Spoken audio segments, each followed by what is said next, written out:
아빠가 알려줄게. 초등독서. 책 내용 핵심 정리, 핵심 질문, 제10탄. 숨어 있는 집. 진행 순서. 1. 책 소개. 2. 아빠가 알려주는 이 책의 초점. 3. 아빠의 질문과 아이의 대답.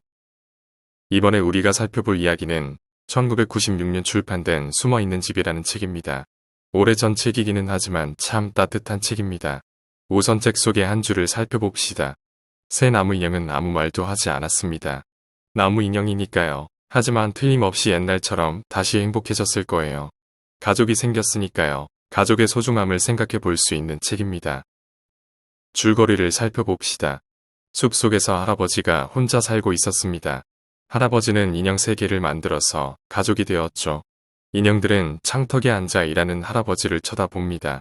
어느 날 할아버지가 집을 나가 돌아오지 않게 됩니다. 그렇게 되자 집은 무성한 수풀에 숨겨져 버립니다. 인형들도 더러워지고 망가져 버리고 말죠. 집은 그렇게 잊혀져만 갑니다. 그러던 어느 날 한 가족이 집을 찾아내어 수리하고 살게 됩니다. 인형도 찾아서 수리하고 고쳐줍니다. 인형들은 다시 창턱에 앉아 말없이 가족을 바라봅니다. 이 책의 초점은 3가지로 구분할 수 있어요. 첫째, 어휘 표현입니다. 이 책에서는 처음 보는 낯선 어휘들이 등장합니다. 둘째, 등장인물 분석. 인형들의 속마음은 어땠을까요? 또 인형을 가족으로 대하는 사람들의 태도에 대해 어떤 생각이 들었나요? 셋째, 이 책의 주제를 생각해 보았으면 합니다. 인간이 아닌 사물에 대한 관심과 사랑. 또 가족 간의 사랑이 얼마나 따뜻한 것인지 생각해 보세요. 아빠의 질문. 첫 번째, 책에서 찾아 쓰기. 다음 빈칸을 채우시오. 거미줄은 어떻게 얽혀 있나요? 곰팡이가 생기는 것을 어떻게 표현할까요? 풀과나무를 어떻게 배웠을까요? 조금 어려운 표현들입니다. 모르면 찾아보고 이와 비슷한 문장을 직접 만들어서 사용해 보세요. 한편, 할아버지는 인형들에게 어떻게 말을 걸었을까요? 할아버지가 된 것처럼 상상해 보면서 빈칸을 채워보세요. 아빠의 질문. 두 번째, 내용 이해하기. 할아버지가 만든 나무 인형 3가지는 어떤 것들이었나요? 평범한 인형은 아니었죠. 잘 생각해 보세요. 봄이 되자 사내는 가족을 데리고 와서 어떤 일을 했는지 구체적으로 말해보세요.